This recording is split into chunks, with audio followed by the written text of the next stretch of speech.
Distinguished ladies and gentlemen, may I respectfully invite our special guest of honor, the Prime Minister of Her Excellency Mia Amo Mottley, for her remarks. Shall we please welcome her with a round of applause?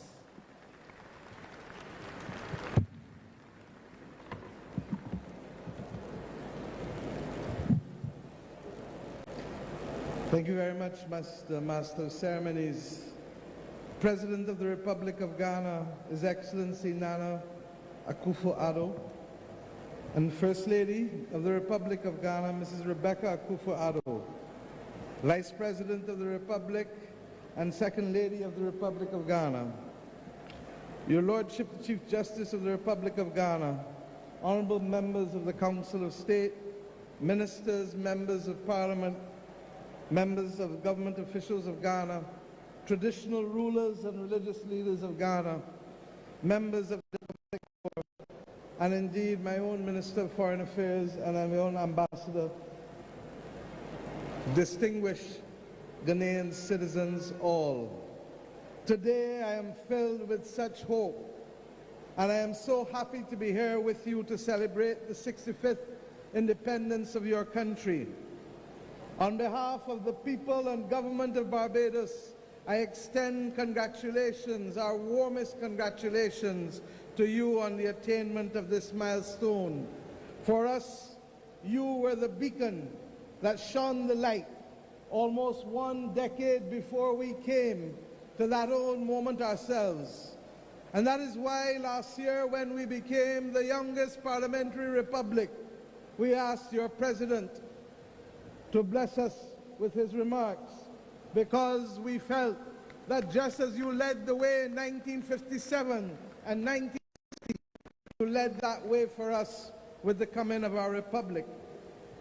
It is almost trite to share with you that your founder leader, Kwame Nkrumah, inspired so many of us across the globe.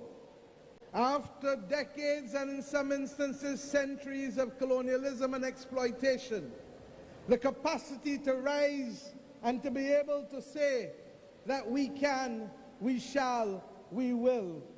That simple example gave so many of us the courage that we too could and would and should.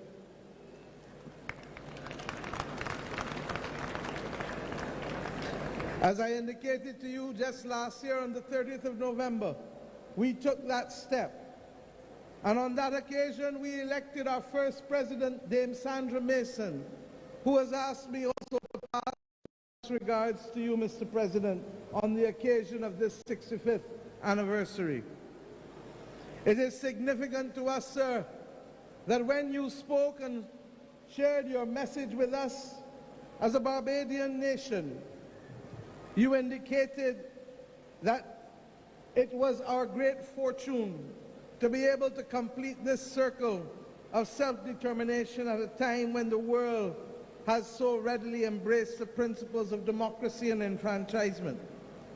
And yes, my friends, and yes, the young people of Ghana in particular, I am mindful that for you, this may seem a journey that is long, long past from where it started 65 years ago. But be assured that that anchoring 65 years ago is what allows us now to stand tall and proud, even as we see the ugly face rearing itself again of racism and imperialism across our world. We must never, never, ever accept that there can be first-class or second-class citizens in this world. And we equally assert today that there cannot be first-class and second-class nations in the global community. It is for that reason that we will work together in solidarity to fight the battles of our time, challenging as they're appearing to be, quickly as they're coming at us. For whether it is the climate crisis that affects us, or whether it is the scourge of war that is raising its head yet again, or whether it is the assertion by some who have been elected to take power from those who were duly elected. We have a duty to stand tall and to protect the principles of democracy and the principles that are anchored in our Constitution and the principles that we committed to in the United Nations Charter and the International Covenant of Civil and Political Rights. These may sound like a lot of big words to many of us, but the truth is they are simple anchors that assure that each of us deserves the right to be heard, the right to be seen, and the right to be cared for. My friends, African-Caribbean solidarity received a new boost on the 7th of September last year when we came together for the first ever African CARICOM. I want to let you know that it was your President's visit to Barbados in 2019, along with President Kenyatta, that allowed us, as I was getting ready to chair the Caribbean community, to agree that we should have that first summit. Alas, COVID visited us, and what was to be the first summit of June 2020 ultimately became the summit of the 7th of September 2021. My friends, out of that summit, we agreed to establish a permanent forum for African and Caribbean territories and states, and that forum would be jointly coordinated by the African Union and the CARICOM Secretariat. We agreed also to take steps that the 7th of September shall forever be known as Africa CARICOM Day. And we ask you, our brothers and sisters in Ghana, as we will in Barbados, to celebrate that day with the knowledge that those of us across the Atlantic can never be divided, not even by the forces of history or the passage of time.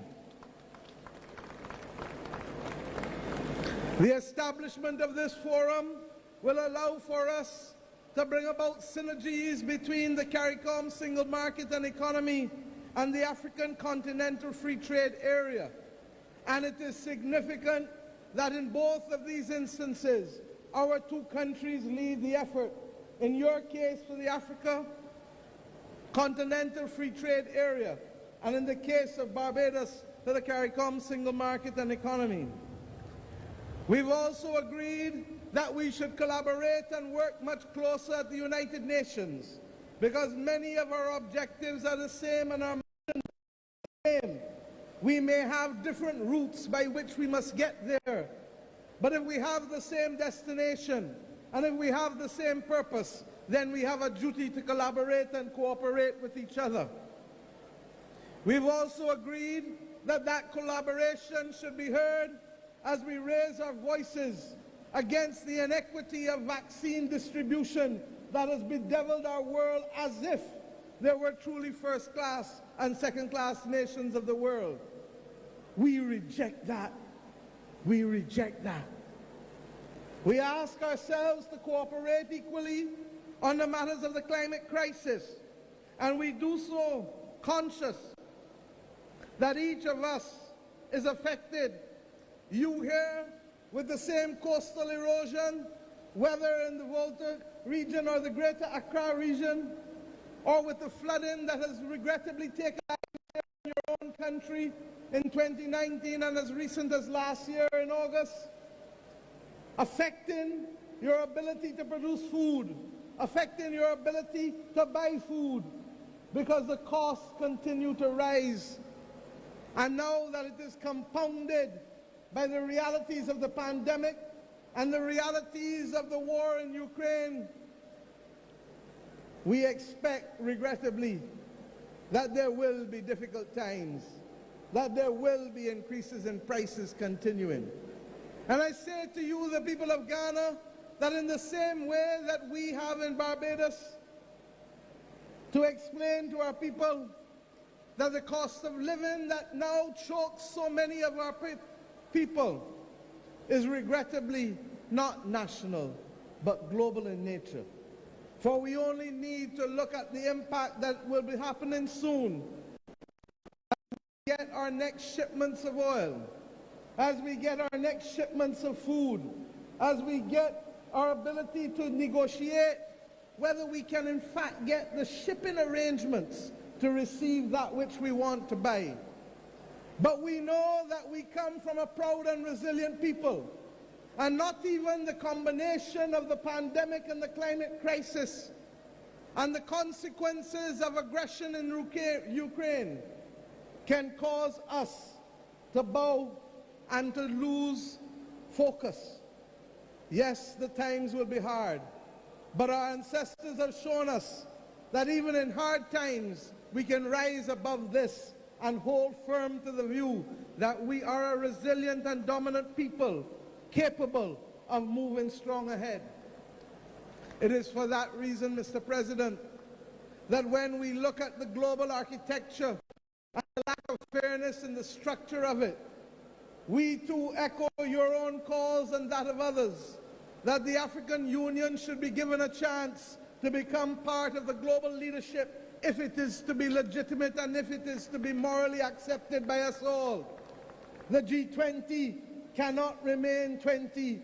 The G20 must become the G21, for we know that in the African Union you constitute the 5th largest economy in the world with just under 3 trillion in production on an annual basis.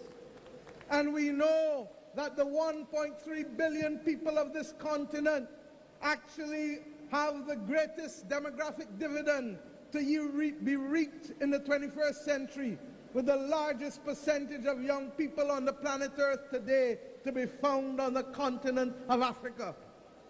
If there is to be a future for these young people in Africa, then that future must be shaped not just by those who tell us what to do, but must also be shaped by those who experience what it is to provide for the 1.3 billion people on this continent.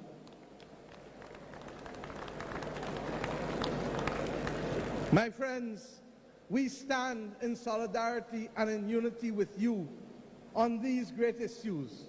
And I can do no better than to quote your own founder leader in his wise words as he addressed the OAU summit in May of 1963, when your president said, and I quote, "Do we have any other weapon against this design but our unity?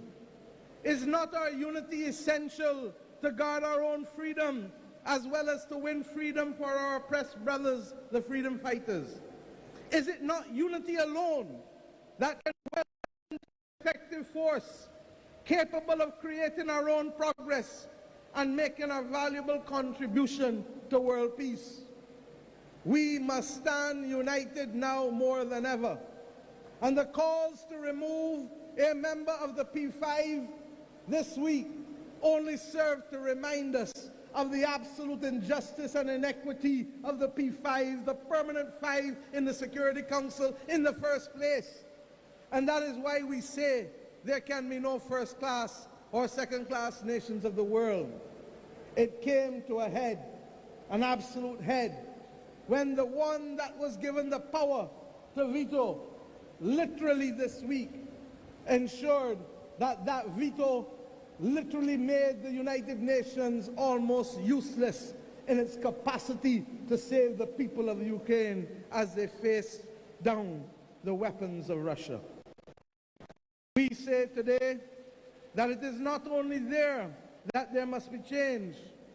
We ask the world to also recognize that the international financial institutions cannot accept that two countries, namely Greece and Ghana, can go to the market to borrow money, have the same credit rating, but Greece must be able to borrow, and regrettably, at a fraction of what Ghana must now pay for the cost of capital. That is and cannot be part of a fair and just world in the 21st century. And why must it change? Because in a very real sense, even though we settled the individual rights to protect each and every one of us at the formation of the United Nations, we preserved an old colonial order of empires having the right to determine what the global should look like. We now know that it does not work. And we now know that the time has come to work together to change it for the betterment of the nations of the world altogether, yes, but in particular for the betterment of the people of our nations who were suppressed and colonized, regrettably, for too long. My friends, I ask us also to recognize that in today's world, technology makes geography and size almost irrelevant.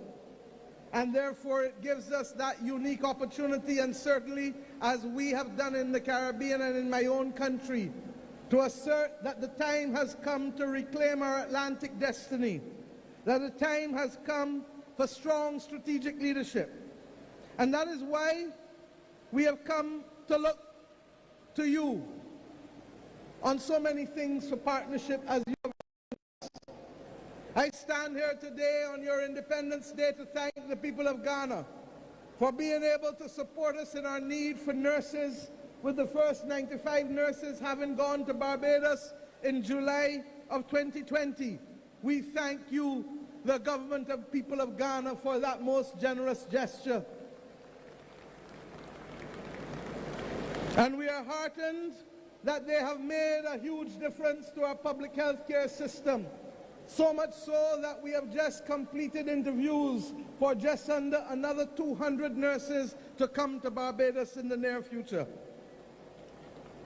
We thank you equally for allowing us to work together to see how we can bridge the gap of travel between our nations. It cannot be acceptable that we must all go north to come back south when we can easily go east or west. To go 7 hours and 50 minutes to London is much longer than if I would have come direct to Accra. It is within our grasp, Mr. President, to change these simple facts to connect our people. And all the more so because there are too many restrictions being placed on our people, even for the simple access of transit visas, even if we want to visit one another. We are independent, and we must now shape our future truly in the image of where we want our people to go, rather than being victims of the decisions of others over whom we have little control. I am happy that we were able equally to establish in the last year a mission, an embassy in this country to be able to promote trade, culture and diplomacy. And the Barbados Embassy at Ghana in Accra is one of our first established on the continent of Africa, along with our embassy at Nairobi. That it has taken 55 years for us to have a presence in Africa is a regrettable thing. That it has happened is something of which we can all be proud, for it lays the foundation for greater cooperation between our people in the small and the large things that matter. Mr. President and the people of Ghana, let me say that I want to share just a few 2 minutes with you about who we are as Barbadians and what we stand for. We are a people who are very proud, and we know, as I did and said when I addressed your parliament, that we were an Akan-speaking nation in the 17th century, that many of our people owe their inheritance to this great nation. And it is that spirit of resilience that you have shared with us that has come through the centuries in spite of the horrors of slavery. That for us, on 166 square miles, land means everything. And therefore not just the possession of land, but the ownership of land must matter. That in our country, and I say so conscious that here in the Cape Coast, education has been critical to you in this part of Ghana. Equally, education is the bedrock upon which our nation has grown and has become more stable and prosperous. I say to you that it is our mission to erase poverty from our landscape, because poverty is a cancer that takes away from our people the right to choose and the right to be. And I share with you two simple things that perhaps say it better than I could ever say. For an independent nation, and the President of the United States of America, Lyndon Johnson, offered to pay our dues to join the Organization of American States. The then Prime Minister and father of independence, the Right Excellent Errol Barrow, said to him, "Mr. President, where I come from, if you cannot afford to pay the dues, you do not join the club." That is who we are as Barbadian people. And when he went to deliver the first message on behalf of our people at the United Nations, he indicated something that has remained our motto and our bedrock, and which serves us well today, even as we comment on the crisis in Ukraine, that we shall be friends of all and satellites of none.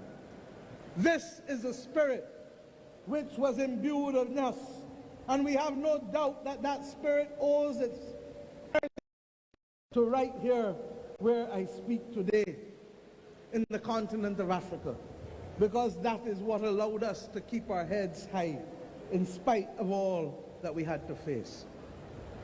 Today, as we go forward, we simply use the words, as I've had to do over the last 4 years in my country, as we ourselves face serious economic difficulties and challenges, as we face the climate crisis and the pandemic. And what were those simple words? Simple that our children understand. Many hands make light work. And just as we are prepared to share the burden of adjustment always, we must be prepared to share the bounty that can allow our people always to aspire and to feel that they live as owners in their own country and not tenants in the land. My friends, just once, please, before we go and I close, to reflect on the fact that it was from this course, regrettably, that many people left. Yes, never to return at that time, but with a wish always in our bosom that their children and great-grandchildren and great-great-grandchildren would come back to this land. We are conscious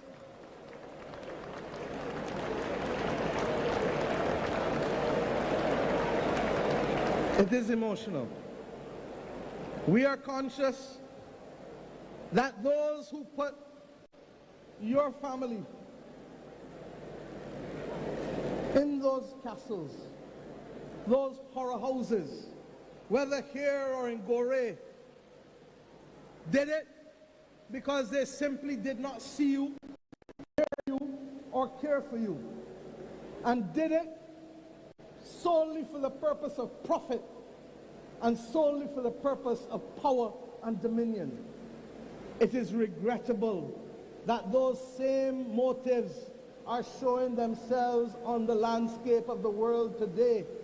And if ever there is a people who can speak out against it with a moral authority, if ever there is the capacity for global moral strategic leadership, Mr. President, it must come from those of us who are affected on both sides of the Atlantic, those of you who lost brothers and sisters, and those of us whose great-grandparents and great-great-grandparents suffered the indignity of being treated less than human.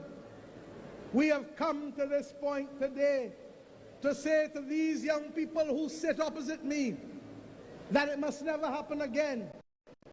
I'm sure that it shall never happen again. We shall build monuments that you shall never forget.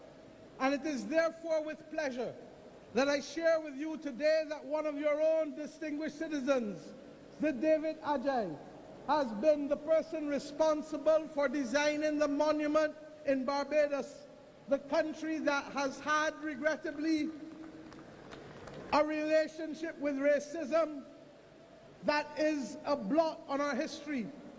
The parliament which I lead, regrettably, was a parliament that in 1661 passed the slave code that came to spawn all of the other laws that govern slaves in the Americas. It is for that reason that we, the children of independence, have an obligation to build a monument such that these young people shall never forget the scars of history. And that monument, 570 slaves buried in the burial ground at Newton Plantation in the parish of Christchurch, Barbados. We shall equally build there a genealogical research center so that we can truly understand who is exactly family. Because Barbados has the second largest transatlantic slave records in history, only to be exceeded by the United Kingdom, whose ones perhaps may not be as pristine as ours for different reasons.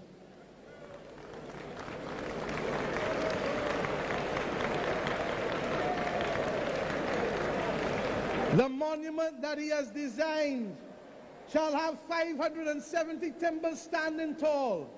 And we ask you, Mr. President, as we shall ask many of the other countries from where we have come and where we have gone to supply some of those timbers so that your presence always shall be remembered by the people of Barbados whenever they visit that Barbados Heritage District at Newton Plantation. I end simply on this last point. The discussion of reparations can never be an easy discussion. It is complex. It is difficult. The heads of government of the Caribbean community have assigned me the responsibility of writing the heads of government of those European states whose governments were responsible for the extraction of wealth from our countries for centuries, and who extracted wealth, I dare say, from your continent and your countries too. There are those who will say and remind us that the specter of war makes it an inconvenient time to have this conversation. But may I say, it is never the wrong time to do the right thing, and I therefore hope that we shall have the support of Africa in these difficult and complex conversations that regrettably have led to the extraction of wealth for centuries from our nations in the Americas. Thank you, my brother. My friends, we come to you today conscious that we have returned. We have returned. And it is the ultimate victory to wage against those who said that there shall be no return, that I stand here as a daughter of the Americas, a daughter of Africa, to congratulate you on what has been a magnificent display this morning by your armed forces, civilian persons, by the school children of this country.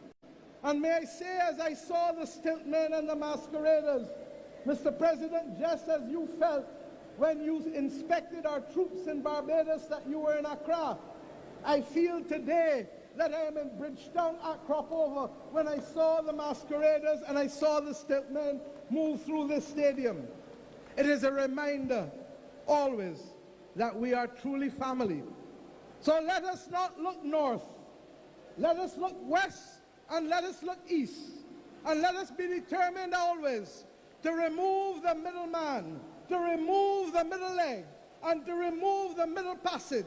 For if we remain committed and focused on that, then I believe that we shall be that humanizing force that the world needs now more than ever in these great times of peril in which we live. For we will know what we must do to bring justice to the fight against climate. And we will know what we must do to bring reparations to those people who have lost. And we will know what we must do to ensure that those in this continent and in the Americas should not be deprived of vaccines at a time when other countries literally are throwing them away as if they didn't matter. For we shall know when the next pandemic comes how to fight it and who to protect. Mr. President and the people of Ghana, I leave you today confident that you shall continue to light a beacon for those of us not only in the continent of Africa, but across the world. And we shall join you in holding that beacon, that everlasting fire, if only because it is a moral and just fire. It is a moral and just fight that we wage. But we are equally conscious. Those who labor in a great cause, my brothers and sisters, shall never fail. Long live the Republic of Ghana. Long live the Republic of Barbados. Long live the Caribbean civilization. Long live the civilization of Africa. Thank you. Thank you very much. Our special guest of honor, Honorable Mia Amo Mottley.